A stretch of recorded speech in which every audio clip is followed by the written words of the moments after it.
Bonsoir messieurs, dames, bonsoir, bonjour, bonsoir, quelle heure il est? Oh, il est dans l'après-midi. Alors, dans l'après-midi, il doit être quelle heure? À peu près 5 heures de l'après-midi. Donc, 5 heures, c'est pas encore le soir, c'est fin d'après-midi, pas tout à fait fin d'après-midi. Bonsoir messieurs, dames. Alors nous sommes dans le cours 123 d'art dramatique. 123 d'art dramatique. Alors, c'est un cours d'art dramatique pour enseigner la comédie. Alors, l'enseignement de la comédie, c'est quelque chose de très particulier. Ce n'est pas une leçon habituelle dont vous avez l'habitude. On ne donne pas des exercices à faire conventionnels, si vous voulez. On ne donne aucune directive aux acteurs. En fait, l'art dramatique, c'est l'art de l'inconscient. Vous voyez, un comédien sur scène, il agit inconsciemment, un peu comme sous hypnose. Sauf qu'il s'auto-hypnose pour jouer la comédie, en quelque sorte. Donc c'est un rapport à soi, personnellement, aux choses profondes qui sont en soi. Personne ne peut pénétrer dans votre monde à vous. Vous êtes libre de faire ce que vous voulez sur scène. Chacun est libre de faire ce qu'il veut. Alors, l'intérêt d'être libre, c'est de pouvoir exprimer sa personnalité avec tout ce qu'on a à l'intérieur de soi. Mais quand on joue à plusieurs, alors là je vous donne un exemple avec moi-même. Quand je joue avec vous, en ce moment je suis en train de jouer avec vous. Vous me regardez donc, automatiquement il y a un dialogue qui s'instaure. Un dialogue où je dois deviner ce que vous pensez et vous devinez ce que je pense. Un dialogue muet.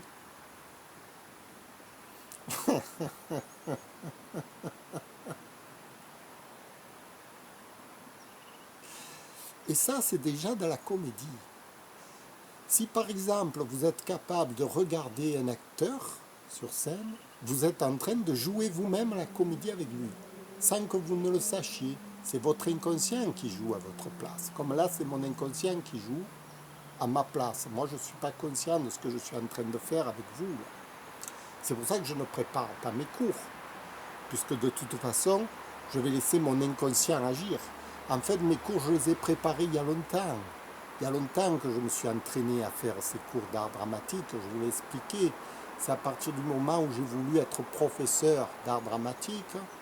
Oh, c'est une idée qui m'a pris il y a plus de 20 ans, puisque j'ai commencé à me poser des questions sur ce sujet. Il y a très longtemps, puisque toujours ça a été mon rêve d'enseigner la comédie, parce que je me suis dit, quand tu seras vieux, un vieux schnock, tu aimerais quand même communiquer à de jeunes talents l'art de jouer la comédie, quand même. Je pense que c'est la destinée de l'homme d'être un peu un exemple pour les autres.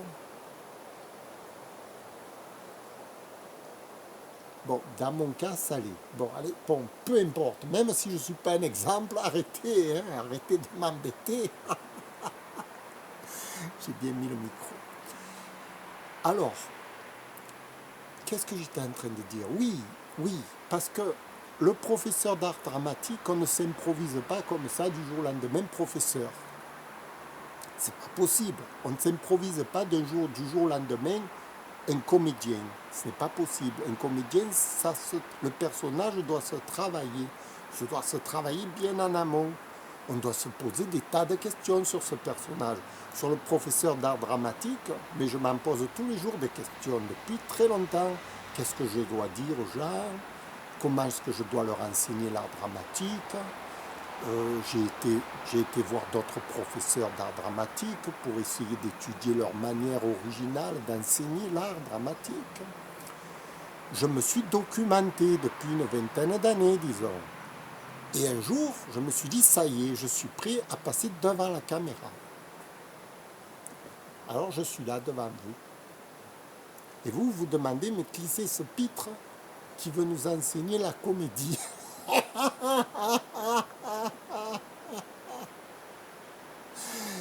Voyez? Alors, comme je vous disais, la comédie, c'est l'art de l'inconscient, en quelque sorte. Parce qu'un acteur, il joue sur scène inconsciemment. Et donc, diriger ses actes inconsciemment, comme je vous ai dit, pour apprendre à l'inconscient à agir, il faut le travailler bien avant de jouer la comédie. C'est un peu comme si vous alliez voir un hypnothérapeute.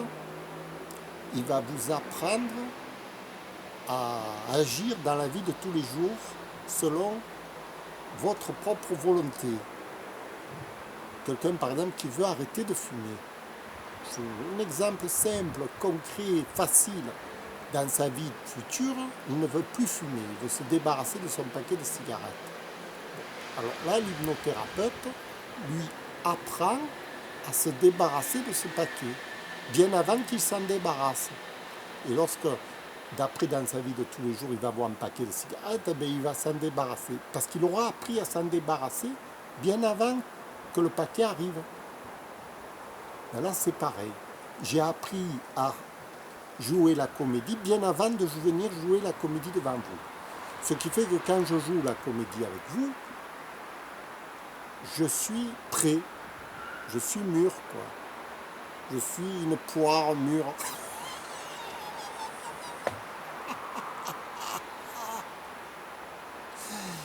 Mais, vous, je ne sais pas où vous en êtes dans votre art. Moi, je me dis, les professionnels, ceux qui sont comme moi, qui vont se reconnaître, automatiquement, hein, on reconnaît le talent chez les autres, tant peu qu'il y en ait. Qu'est-ce qu'ils vont faire? Ils vont avoir une envie irrésistible de jouer avec moi, la comédie. Moi, quand je vois un talent, n'importe où, sur scène, n'importe où, mais j'ai une envie irrésistible de jouer avec ce gars.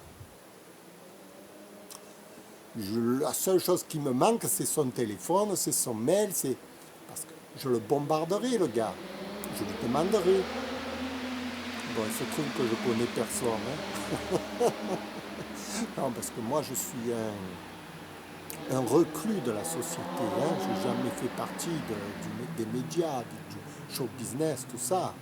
Ça ne m'a jamais intéressé de travailler comme ouvrier dans la boîte à chaussures.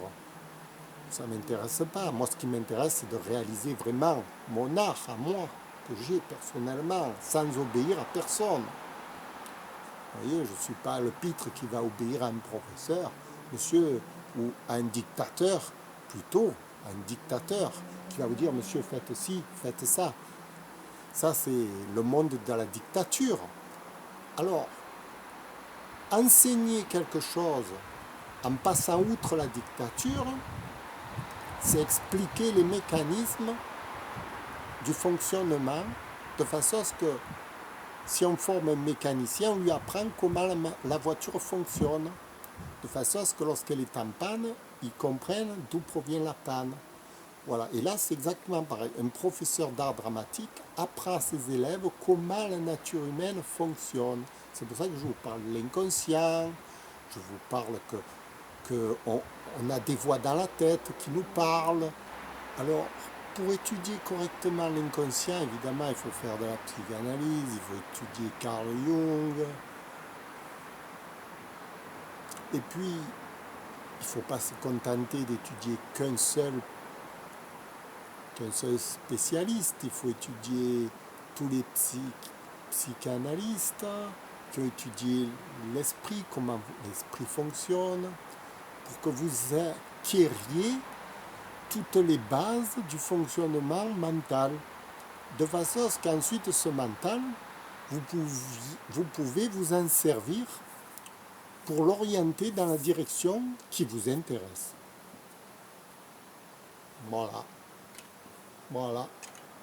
Voilà. Voilà, voilà, voilà, voilà, voilà, voilà.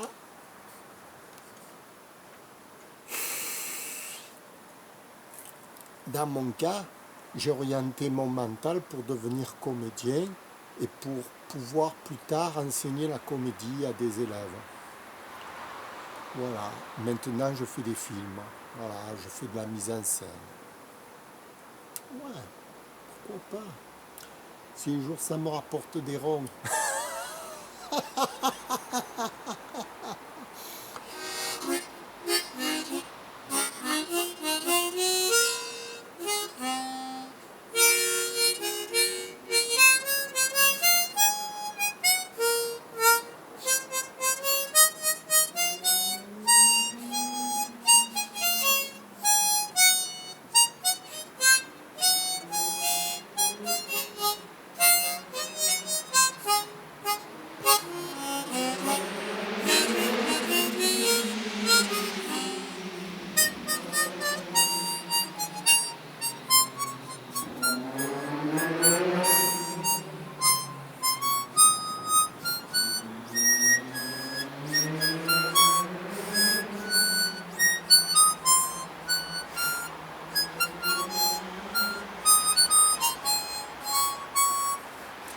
Alors, évidemment, là nous sommes dans le monde de l'imaginaire, de l'imagination créatrice.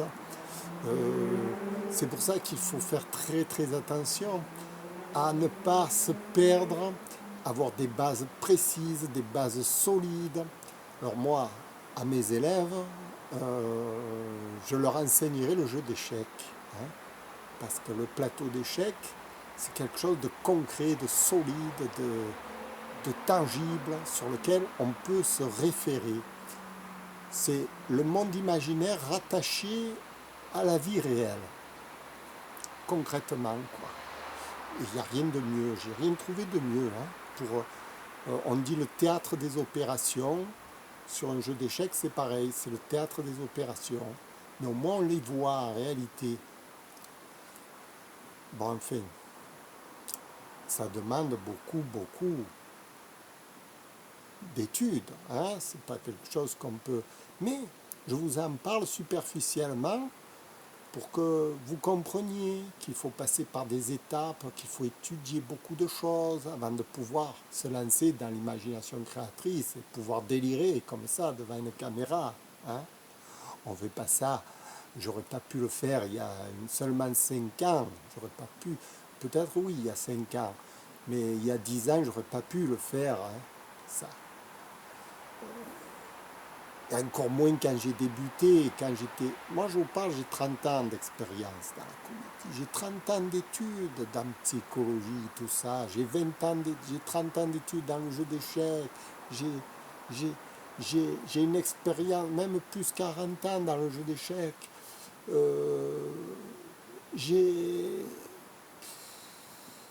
J'ai passé ma vie qu'à ça, qu'à étudier le mental, vous voyez. Bon, maintenant,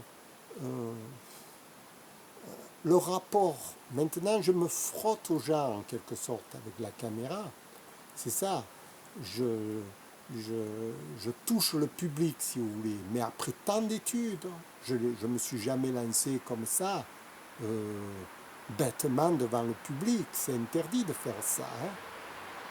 Quand par exemple je vois Star Academy, hein, on prend une enfant de 10 ans, de 12 ans ou de 15 ans, on lui dit chante une chanson, on va juger le timbre de ta voix, ton émotion que tu as mis, ta qualité artistique de la chanson que tu as proposée sur scène. C'est bien beau de faire ça. Mais est-ce qu'on a pensé aux séquelles que cela allait entraîner dans son esprit à cet enfant? Les séquelles. Il y a de graves séquelles suite à ça, suite à cette chanson qu'elle a chantée parfaitement, divinement. Moi, je lui mets 10 sur 10, il n'y a pas de problème. Ce sont des génies, des enfants extraordinaires. Mais ces enfants extraordinaires, on les soumet à quelle problématique dans leur tête? Parce que la problématique, elle va se situer à un niveau inconscient, parce que l'enfant a appris les paroles par cœur. Il se les divulguait à son inconscient. Son inconscient a emmagasiné les paroles, le timbre, le bonheur, le malheur, tout ce que vous voulez, le drame, on va dire, le drame de la chanson. Le drame de la chanson, elle l'a ingurgité. Ensuite, elle a ingurgité l'enfant. Le drame de la scène, du public, la gloire, les félicitations ou la désapprobation. Mais l'enfant, vous l'avez tué, vous l'avez tué. Vous avez fait une loque pour le restant de sa vie. Parce que vous avez atteint le plus profond de cet enfant et vous l'avez formé dans une forme criminelle. Parce que vous l'avez formaté à l'image de la chanson qu'il est en train de vous chanter. Vous l'êtes en train de... Parce que l'enfant, quand il a sorti de scène, vous croyez qu'il a oublié cette chanson? Vous croyez qu'il a oublié la scène? Vous croyez qu'il vous a oublié? Mais tout est là-dedans. Et ça continue encore et encore, jour et nuit. Pendant que vous êtes tranquille dans votre cuisine, lui, dans sa chambre, il remédite à tout ça. Mais vous vous rendez compte les ravages que ça peut faire dans sa tête? Alors c'est très beau de former un enfant comme ça, de lui faire apprendre à chanter des chansons de grandes stars, de Jacques Brel qui a souffert, etc., ou d'Aznavour, ou de peu importe l'artiste qui a souffert avant de chanter cette chanson. Vous lui remettez tout le poids du drame sur cet enfant.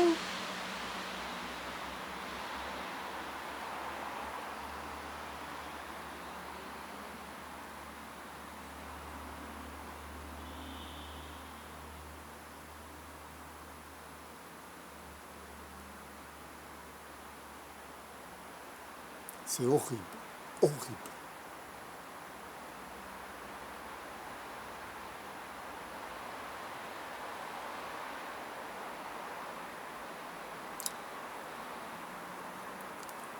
Écoutez, les cours d'art dramatique servent à faire prendre conscience aux gens du choc de l'image qu'ils reçoivent, l'interaction, le mécanisme interne auquel ils sont soumis.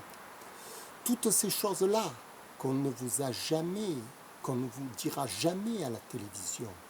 Pourquoi on ne vous explique pas? Pourquoi on n'avertit pas les gens du traumatisme que cela va induire chez tous ces enfants? Pourquoi on ne leur explique pas? Pourquoi on ne leur dit pas?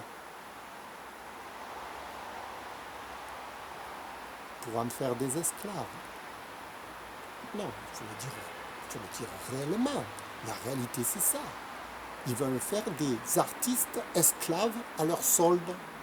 Parce que tous ces enfants, ils les repèrent, puis ensuite, ils vont leur faire chanter les chansons qu'eux vont leur donner.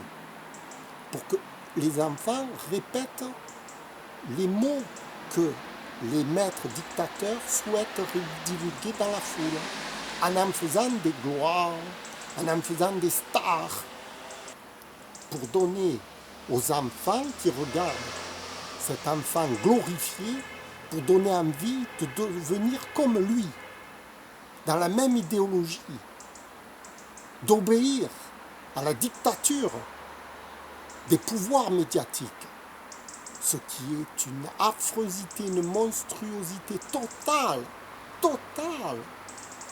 Voilà à quoi ça sert les cours d'art dramatique. Ça sert à expliquer la problématique qui se survient lorsqu'on joue la comédie. Parce que quand je vous dis qu'il m'a fallu 30 ans pour devenir un bon comédien,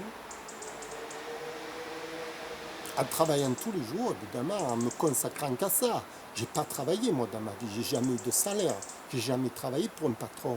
J'ai passé que ma vie à me former artistiquement.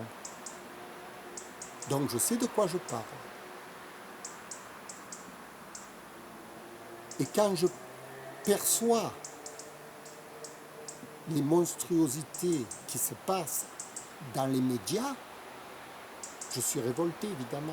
Alors, je me dis, bon, je vais leur faire des petites vidéos gentilles avec Philou Dingo. Parce que Philou Dingo, c'est un personnage imaginaire, comme tous les personnages. En ce moment, ce que vous voyez de moi, c'est un personnage imaginaire.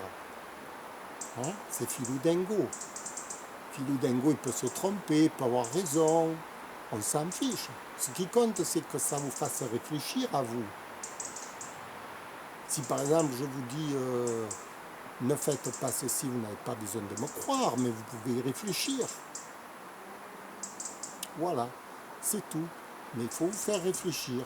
Il faut des gens à la télévision, des gens qui vous fassent réfléchir, qui vous expliquent les choses gentiment, qui vous donnent des explications sur ce qu'on vous montre. Et pas simplement vous balancer.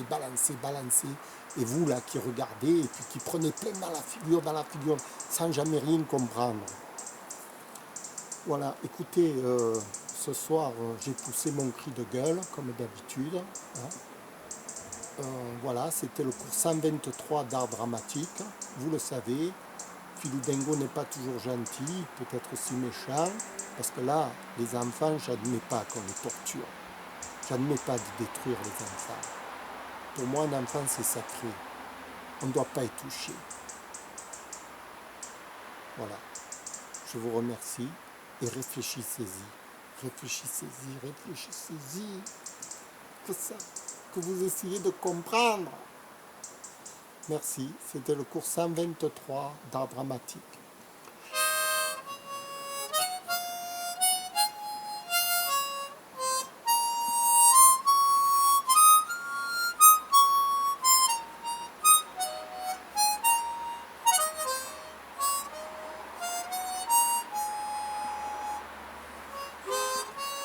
Merci, au revoir.